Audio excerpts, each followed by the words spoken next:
Dari jauh, Hayyan memandang Kalsom dengan dendam, namun tidak mendekat kerana menyedari ada CCTV. Kerana membela Ros Amina, Nik Kalsom terpaksa menanggung akibat. Keluarga sendiri membuangnya.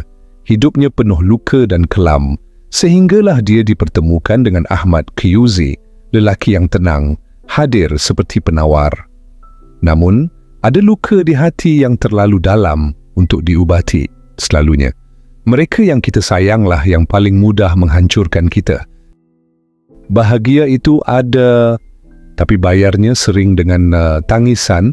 Sebuah rumah bukan hanya tentang bangunan yang berdiri. Kadang, rumah itu adalah orang yang membuatkan kita rindu untuk kembali. Mampukah Nik Kalsom akhirnya menemui tempat untuk pulang tanpa diselubungi derita? Saksikan video ini untuk mengetahui kesudahan kisah. Hayyan tiba-tiba muncul di hadapan Kalsom. Kehadirannya membuat Kalsom marah dan terus mengamuk. Namun Hayyan tidak malu, dia mengaku merindukan Kalsom dan membahasakan dirinya sebagai abang. Pertengkaran tercetus, mereka saling tolak-menolak. Kalsom memberi amaran jika pihak polis gagal menghukumnya, dia sendiri akan mencari jalan untuk menghukum Hayyan. Hayyan mempertahankan diri dengan mengatakan bahawa dia tidak membunuh Ros. Menurutnya, Ros jatuh sendiri. Kalsom menuduh Hayyan telah merosakkan hidupnya dan merampas anak daripadanya. Pertengkaran berakhir apabila Hayyan menolak Kalsom hingga terjatuh ke jalan. Sebuah kereta berhenti mengejut dan suara Shakira yang panik mengejutkan Hayyan. Dalam keadaan cemas, Hayyan segera melarikan diri. Shakira segera membantu Kalsom, meminta pemandu kereta yang ada di situ untuk menolong. Dari jauh, Ibrahim yang duduk di atas kerusi roda melihat Hayyan berlari meninggalkan tempat kejadian. Di hospital, Shakira dan Qiyuzi setia menemani Kalsom di bilik wad. Ketika Kalsom sedar, Qiyuzi meyakinkan bahawa kandungannya selamat. Namun Kalsom tetap mengamuk, memecahkan pasu di sisi katil. Dia menjerit, mempersoalkan bagaimana Hayyan boleh bebas dan bimbang kematian Ros tidak akan terbela. Shakira cuba menenangkan, tetapi tangisan Kalsom semakin kuat. Qiyuzi beredar dengan wajah bercampur bimbang dan marah. Selepas Qiyuzi beredar, Kalsom mula tenang bersama Shakira. Sementara itu, Qiyuzi pergi ke rumah Hayyan. Dia menekan loceng berkali-kali hingga Datin Normala dan Datuk Zaidi muncul. Mereka menafikan Hayyan mencederakan Kalsom. Datuk Zaidi menegaskan anaknya berada di bilik tidur, tetapi Normala mendedahkan Hayyan sebenarnya sudah keluar rumah. Qiyuzi memberi amaran keras. Kali ini dia tidak akan lepaskan Hayyan, malah akan pastikan hidup Hayyan berakhir di tali gantung. Selepas Qiyuzi beredar, Normala dan Zaidi bertengkar. Zaidi marah kerana Normala membiarkan Hayyan keluar rumah. Normala menolak, mengingatkan bahawa dia hanya ibu tiri dan tidak mahu terus bersubahat. Dia meminta cerai, malah mengugut untuk membuat laporan polis jika dipukul lagi. Zaidi menampar Normala, tetapi pertengkaran mereka terhenti seketika apabila terdengar bunyi loceng. Hayyan hampir sampai ke rumah, namun berpatah balik setelah melihat dua anggota polis di depan pintu. Di hospital, Kalsom berbual dengan Shakira. Dia menuduh Hayyan terlalu berani muncul selepas membunuh Ros. Shakira menjelaskan kes masih berjalan dan Hayyan hanya bebas dengan ikat jamin. Kalsom tidak puas hati, menuduh suaminya gagal menunaikan janji memperjuangkan kematian Ros. Shakira cuba memujuk, mengingatkan Kalsom supaya tidak hilang dirinya sendiri. Tidak lama selepas itu, Dahlia datang melawat. Dengan tangisan, Kalsom memberitahu bahawa Hayyan sudah dibebaskan. Dahlia keluar bilik, terserempak dengan ibunya, Normala, yang mahu bertemu Kalsom. Dahlia meluahkan amarah, walaupun Normala cuba meminta maaf. dan memberitahu dia sudah bercerai dengan Datuk Zaidi. Dahlia tetap mengusirnya, memberi amaran jangan lagi mengganggu hidup anak-anaknya. Di tempat lain, Ibrahim menanggung kesakitan sendirian. Sementara itu, QZ berbual dengan sahabatnya Amril melalui telefon. Amril memberi semangat dan berjanji akan sentiasa ada untuknya. Amril dan isterinya, Naira, juga berbincang mengenai Hayyan. Naira mengaku walaupun dulu dia menganggap Kalsum membawa masalah, kini dia cemburu kerana Kalsum tetap mendapat perhatian Allah melalui ujian berat. Beberapa hari kemudian, QZ, Kalsum dan Dahlia pulang ke rumah Hajah Kamilah. Kalsum murung terus masuk bilik. Dahlia meminta maaf kepada keluarga QZ. Hajah Kamilah menasihati anaknya supaya sabar dan anggap ini sebagai ujian rumah tangga. Dalam pelarian, Hayyan menonton berita dirinya diburu polis dengan wajah bengis. Di rumah, Dahlia marah kerana mendapati ibunya, Normala, kini tinggal bersama mereka. Nenek menegaskan, walau apapun perangai Normala, dia tetap ibu kandung Dahlia.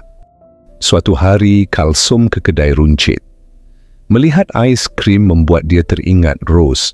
Selepas keluar kedai, dia ternampak ayahnya, Ibrahim, di kerusi roda.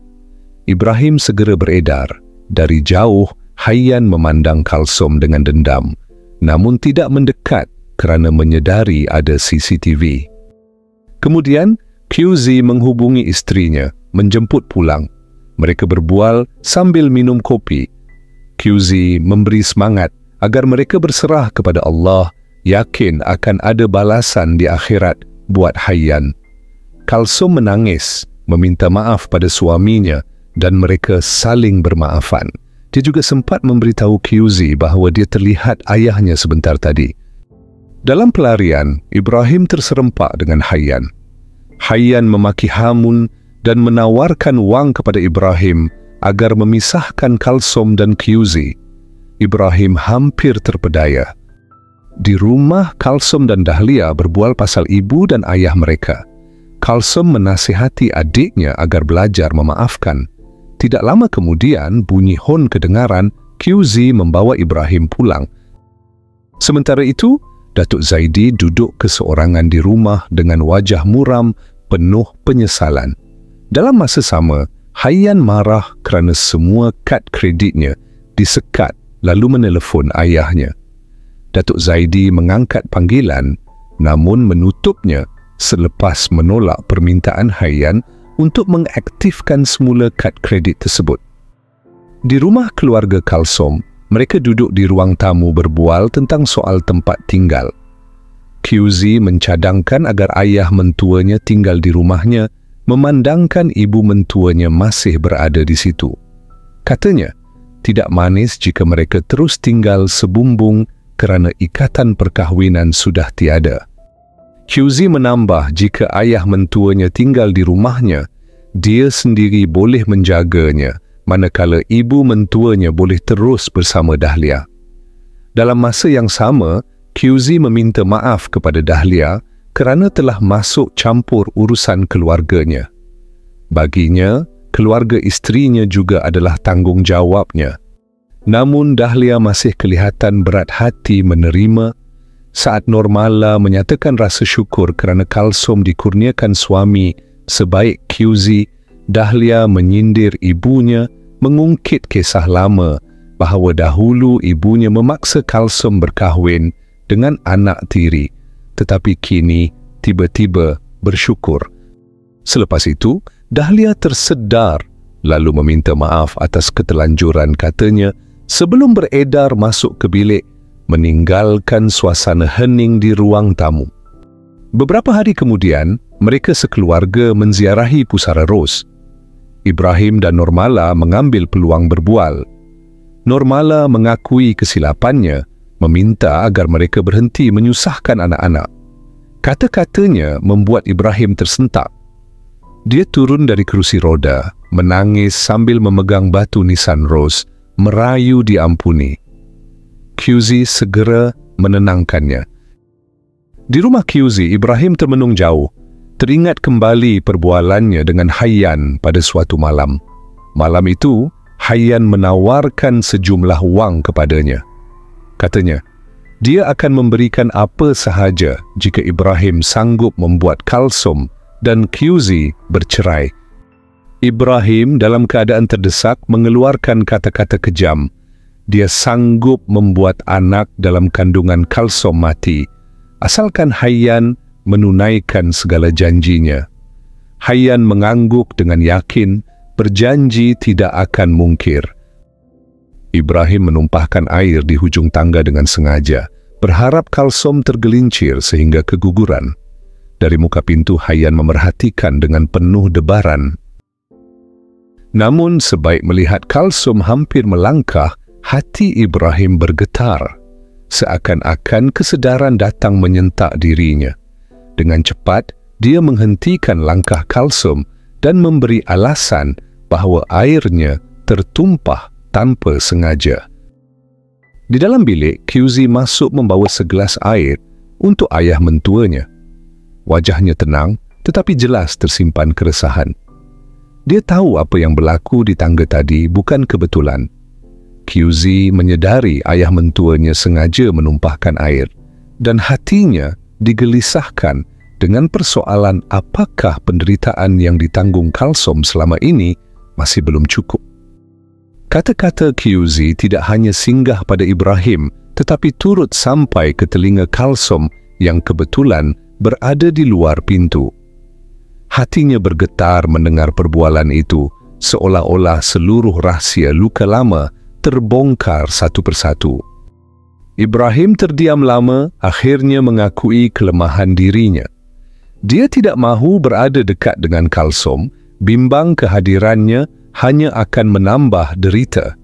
Kesedaran itu membuatnya mengakui bahawa dia tidak layak menjadi seorang ayah.